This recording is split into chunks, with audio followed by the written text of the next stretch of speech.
Жай айынан бери кеңейтилип жаткан Чехов көчөсү асфальтталынып, акыркы финалдык этабына келип жетти. Бирок айрым жол куруунун эрежесин билбеген, жол курулушунан түшүнүгү жок жарандар уюлдук телефондорго иштин жүрүшүн тартып, коомчулукка ызы-чуу салганды адат кылышты. Ага кошулуп, социалдык тармактарда өзүнчө эле эксперт болуп алгандар андан көп. Бул көчөнүн кеңейтилип жатышы жол четинде соода кылгандарга тоскоолдук кылып, алардын нааразылыгын ойготту. Бирок айрым ак менен караны жакшы ажыраткан түшүнүгү кең жарандар Чехов көчөсү күнү-түн кеңейтилип жатканын, сындагандын ордуна аларга тоскоолдук келтирбей туруу зарылдыгын айтышат. Ал эми курулушчулар иштин сапатына кепилдик беришерин, бүтө элек иштин кемчилигин издеген туура эместигин айтышат. Анткени интернет желесинде жарыяланган видеодо жолго төшөлчү чакышты эритип, күндүн суугуна карабай жол куруп жаткандар сынга кабылган. Чакышты ысык кезинде жолго пайдалануу үчүн аны иш ордунда эле эритүү зарыл болгон. Белгилей кетсек, Чехов көчөсүнүн экинчи этабын курууну Вавилон Маркет курулуш компаниясы тендерден жеңип алган. Учурда финалдык иштер аткарылып жатат. Азыркы тапта мында 6 техника жана 21 жумушчу күнү-түн иш алып барууда. Базарда линиядан сырткары бир сумканы мынтип жылдыра койсогам,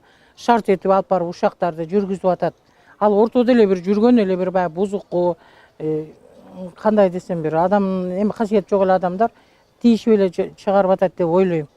Именно мен өзүм эмем ошондой эле. А так жок. Вообще эле нормально эле кетип атат. Мен айтып атпаймынбы, иш күнү 8-де 6-да бүтүш керек го. Булар 8-де караңгыда иш кылып кетип атышат. Мен чакы кыштын күнү тез тоңуп, тез меме алган үчүн оба мемелерден, майда тешиктерден акпай калат. Ошону суукка байланыштуу биз айла жок алып келип туруп бочкада эритип, мемемен чачтык кошуна ошого байланыштуу. Андай тарткан эми болбойт да, просто анын биринчи келип сурап билбегенин тартса болот да. Анан булар секейин бекинип келип меме алып эле тарткан.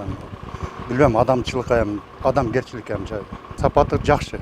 Кудай кааласа бул асфальтта көп жыл турат, эчтемке болбойт. Мына биз уже азыркы бүгүнкү кечеги мезгилде мына чоң 50 тонналык груженный машиналарды уже үстүнөн жүргүзүп койдук, эч кандай издим эмеси жок.